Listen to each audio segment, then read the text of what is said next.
제1회 국제혁신영재사관학교 국내 영어 말하기 대회 지금 시작합니다. 오동환 교장선생님, 로하미라 시장님께서 여러분들을 위해서 어마어마한 선물도 많이 준비해주셔서 감사의 박수! 그리고 잘 먹은 선생님들도 수고해주셨는데 감사의 박수! 감사합니다. 2학년 박예빈입니다. You ready? Yes. Okay, let's go. Today, I would like to talk about something we all have, a dream. Each of us have something we want to achieve in our lives. For some, it might be as simple as just getting through the day. For others, it could be the desire to be recognized or to get a good job or a successful career. I was no different. At first, I wanted to try everything that seems even slightly appealing. This looks cool, or this pays well, or people admire this, something like that. So, yeah, I chased after those ideas for a while. But as time passed, I realized something important. No matter how great something seems on the outside, if your heart is not in it, you'll just burn out easily. So I started to looking back and remember the things I naturally enjoyed when I was younger. I've always loved expressing myself, and I used to read a lot of books, enjoy arguments, and try new things to challenge myself. I was kind of competitive when I was younger. And as I got older, I started watching news more and thinking about what's happening in the world. Like, why is justice so hard to find in these days? And is there anything I can do about it? Something like that. And what felt like a small hobby at the time turned out to be the key part of who I am and who I want to be. Because now I want to work on a global level to build a more just, livable world. And I believe this is not just a random thing in my life. I believe this is something that got placed in my heart for a reason. However, this does not mean that I figured everything about my dreams. Like, dreams can change, right? It can grow, shift, or even take on completely different forms of dreams. Like, depends on what life throws at us, right? But still, here's what I truly believe. Nothing I do now is ever wasted. If I try my best in what I do now, what I'm doing now, and if I stay diligent to what's in front of me and follow His guidance, follow God's guidance, He'll lead me to the place that's better than anything I could have imagined and I could have planned for myself. So that's why I keep following His guidance and practicing, learning, and praying to become a better version of myself each day and to be someone who brings a light and warmth into the world. So this was my presentation, and thanks for listening. 박서우고요. 중학교 2학년입니다. You ready? Yes. 1, 2, go. Everyone, I explain first what is this. This is a spur contactor and maglev technology tool. Today I would like to talk to you about maglev technology, its principle and how it could change our future. Maglev technology uses magnet to lift and move vehicle without touching the ground. This makes the vehicle float and travel faster. It could change how we travel and help areas like energy, medicine, and space. Maglev works by using two magnets. One magnet lifts the vehicle and the other attracts it. This causes the vehicle to float over the track, reducing friction, which lets the vehicle move faster and more smoothly. Maglev trains can go really fast, so long trips could be much quicker. It can also be used in energy like making wind turbines more efficient or in electric cars to use less energy. In medicine, maglev could make medical tools like MRI machines better. In space, it could help launch rockets more easily and cheaply. Maglev technology has the potential to make transportation, energy, medicine, and even space travel better in the future. We can make more good future. Thank you for listening. 중2 강시은입니다. Okay, 1, 2, go. Hello everyone. Have you heard about the recent trend of Ghibli style profile pictures? It's been a lot of attention lately. Basically, if you show a photo to ChatGPT, it can turn it into an image that looks like it came straight out of a Studio Ghibli film. It's a fun and creative feature. Of course, some people have raised concerns about copyright issues, but it really shows how AI is becoming more and more a part of our daily lives. Ever since I was a child, I've dreamed of becoming a scientist, so I've always been interested in how AI is developing. That's why I like to take this chance to share some interesting stories about AI with you today. Imagine if you're going to hospital and seeing not just human doctors but also AI systems working with them. AI can quickly check your symptoms, look in your medical history, and compare it to thousands of cases. It might sound surprising, but this is becoming a huge revolution in the medical field. Today, I'd like to talk about how AI is helping and transforming healthcare. First, have you ever heard of the world's first AI doctor robot? His name is Runit. Runit was first introduced in 2004 at the University of California, Davis campus. He was the first robot equipped with the technology to remotely visit the hospital rooms and communicate with patients. Doctors would control Runit using a computer and joystick, while Runit would interact with patients in real time through a camera and microphone, assisting with medical consultations. And another case is that the woman in California was misdiagnosed several times. But when she described her symptoms to ChatGPT, the AI suggested a thyroid condition. She followed up with a doctor and was diagnosed with thyroid cancer. Thanks to AI, her cancer was discovered early. As we can see from examples, like AI offers several medical advantages, such as, first, AI can detect disease like cancer at a very early stage, sometimes even before we notice any symptoms. This can help save many lives. Second, also one big advantage is that AI doesn't get tired. It works all day and night, helping doctors and nurses care for more people, especially in emergencies or in places with fewer medical workers. AI is typically used as a support tool, with human doctors overseeing and verifying the results to minimize errors and ensure patient safety. Imagine a world where medical care is safer, more accurate, and available to more people. That's the future we are heading toward with AI by our side. Thank you. 신상 이민서입니다. 1, 2, go. Hello everyone, my name is Minso, and today I want to talk about my dream.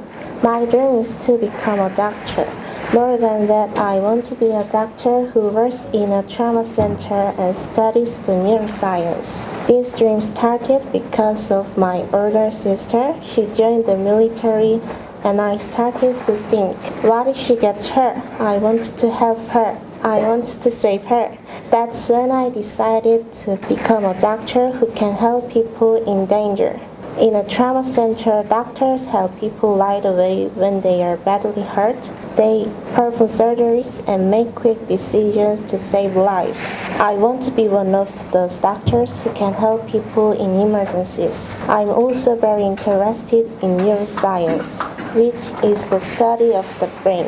The brain is so important because it controls everything we do, but sometimes it can get sick. I want to learn about brain diseases like dementia and Alzheimer's and find ways to help people who have them.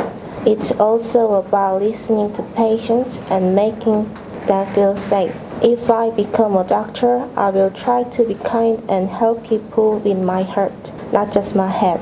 I know there are many people who save lives like firefighters, nurses, and soldiers. But I think being a doctor is one of the best ways to help someone right away, and that's why I chose this dream. What I respect most about doctors is that they stay calm even in emergencies. They remember a lot of hard medical words and still stay focused when someone's life is in danger. That's amazing to me. Someday I want to be just like those doctors. Lastly, I want to work at the military base and help soldiers, especially my sister. I will study hard and I will never give up on this dream. Thank you for listening. 중3 김지유입니다. Let's go. Good afternoon, everyone. Today, I want to share my thoughts on a book that has deeply shaped both my faith and view on life. John Bunyan's The Pilgrim's Progress. Published in 1678, this Christian story follows the main character, Christian, who travels from the city of destruction to the celestial city. The book gives me 3 life lessons. First, our path is never straight or easy. In the book, Christian falls into the swamp of despair, but finds his way out with help. I believe I can face many times of doubt like Christian. In my case, I kept failing in science tests last year. I wanted to quit, but I tried harder to reach my goal. And finally, I got an A in science. Like this, the book teaches me how to keep going in difficult times. Second, we have to keep our eyes on our goal. While traveling, Christian meets worldly things pulling him from his path, but he focuses on reaching the paradise city.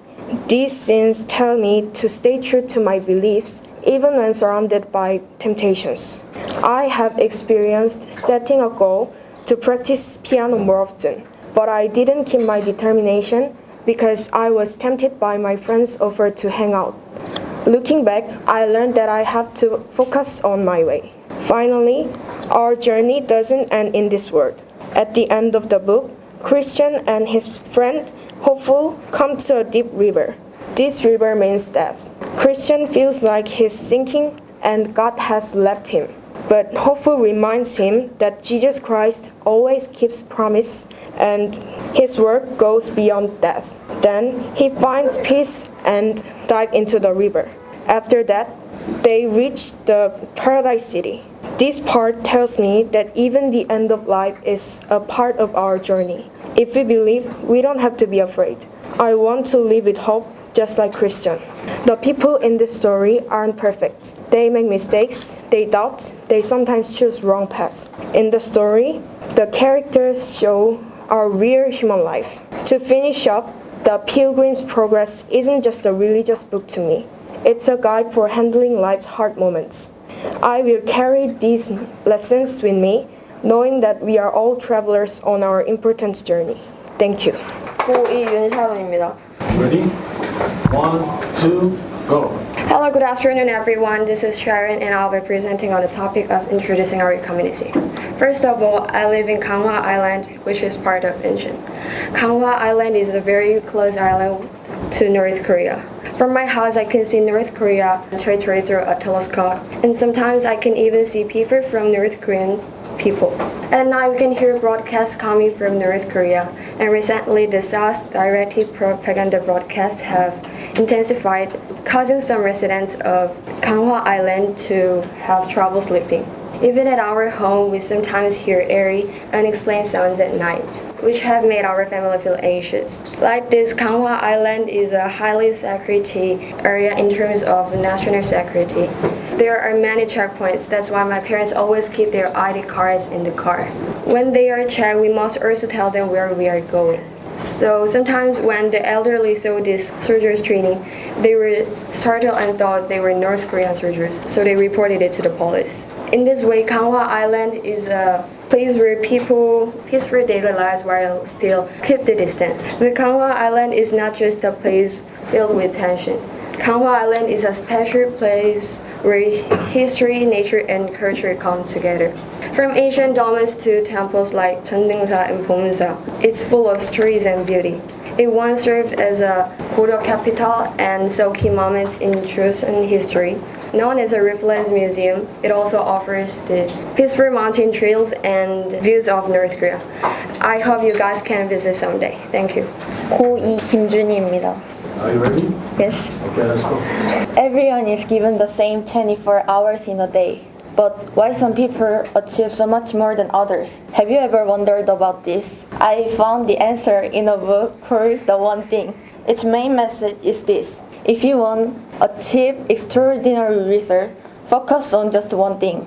The author explained this concept through an experience called the domino effect. Imagine lining up a row of dominoes. When you tip the first one, it sets off a chain reaction, knocking down each domino in turn. But here's the fascinating thing. In 1983, physicist Ron Whitehead discovered that a single domino can actually knock over another domino that's 1.5 times larger than itself. Let's put that into perspective. If you start with a tiny 5 centimeter domino, the 10th domino as tall as a football stadium, the 18th would rival the Leaning Tower of Pisa, and the 57th, it would be enough to reach from the Earth all the way to the moon. That's the incredible power of sequential progress, focusing on one thing at a time until you build unstoppable momentum. But here is the challenge. In real life, no one lines up our domino for us. We have to choose our first domino, our one thing, and commit to it with steady focus until it falls. Why does this method work? Because true success doesn't happen all at once. It happens step by step, one achievement building on the last. Think about Bill Gates, who focused on software before building Microsoft into a tech giant, or Olympic champion Yeona Kim, who practiced one skating technique thousands of times before perfecting her routines. Their extraordinary results didn't come overnight. They came from years of focusing on their one thing, one domino at a time. So I ask you, what is your one thing? Thank you. 고3 최윤호입니다. Hello, my name is Yuno Choi, and I want to tell you about my dream. I want to become an analyst for a baseball team. The reason is simple. I really love baseball. It has been my favorite sport since I first watched it when I was 9 years old. After that, I've only watched baseball and wasn't interested in other sports. Because I watched baseball for a long time, I started to notice things like which players hit better when there's a runners on base, or which pitcher do well, even without much help from the defense. These things help me to see which players are truly good, even if others don't notice them. That's when I realized how fun it is to analyze players deeply. At one point, I want to become a baseball player. I went to batting cages, practiced throwing fastballs and breaking balls, and played in local games. But I knew it was too late to become a professional player. So I started to think about how I could help a team in another way. That's when I learned about the job of analyst, someone who evaluates players and develops strategies through data. I think this job is very exciting. I can watch baseball every day, interact with players, and give helpful feedbacks based on data. My strong passion for baseball and love for analysis made me want to follow this path. I will keep learning and working hard so I can help my favorite team do even better in the future. Thank you for listening. 엄격하고 철저한 기준을 나름 세워가지고 진행했다는 걸 알아줬으면 좋겠고, 그래서 암기에서 발표한 친구들 같은 경우에는 노력을 인정했기 때문에 가산점을 줬다는 거. 그리고 마지막으로 다시 한마디만 하자면, 어쨌든 평소에 너무 이렇게 익숙한 것들이었는데 익숙한 선생님들 사람들이 이 대회를 통해서 조금 긴장을 했다고 생각해. 너희들한테 좋은 긴장이었다고 생각해. 그래서 대회는 나쁜 것이 아니고, 그리고 나보다 잘한 사람이 존재한다는 거는 사실이야. 그거에 대해서 불공평하다던가 이런 생각 안 했으면 좋겠어. 그럼 박수로 시작하겠습니다. 상장 영어 말하기 대회 대상 고등 2학년 박예빈 위 학생은 2025학년도 5월 교내 영어 말하기 대회에서 탁월한 영어 구사 능력과 뛰어난 발표력을 발휘하여 최고 성적을 거두었으므로 이에 대상을 수여합니다. 2025년 5월 14일 교육부 산하 한국혁신영재사관학교 교육원 국제혁신영재사관학교 교장 오두환.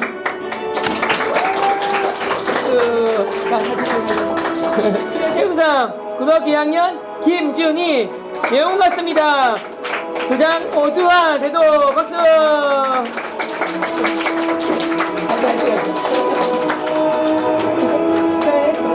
자, 상장 영어 말하기 대회 우수상 고등 3학년 최윤호 이하 내용 같습니다.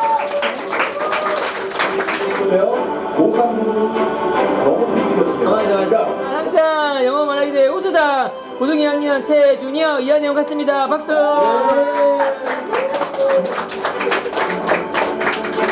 상장 영어 말하기 대회 우수상 고등 2학년 윤샤로 이하 내용 같습니다. 축하합니다. 박수. 상장 영어 말하기 대회 우수상 중등 3학년 김지우 내용 같습니다. 축하합니다. 참고로 김지우 학생도 결과상을 배우고 싶답니다. 그래서 이해 학생하고 같이 상장 영어 말하기 대회 장려상 초등 1학년 오세혁 이하 내용 같습니다. 축하합니다. 예.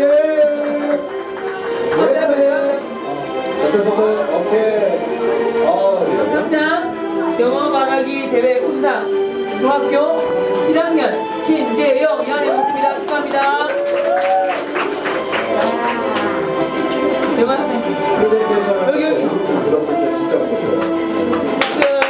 모두 수고 많으셨습니다. 준비해주신 모든 분들에게 큰 박수. 네. 자, 마지막으로 우리 이 모든 것들을 함께 만들어주신 하나님께 영광 올리는 큰 박수 올리겠습니다.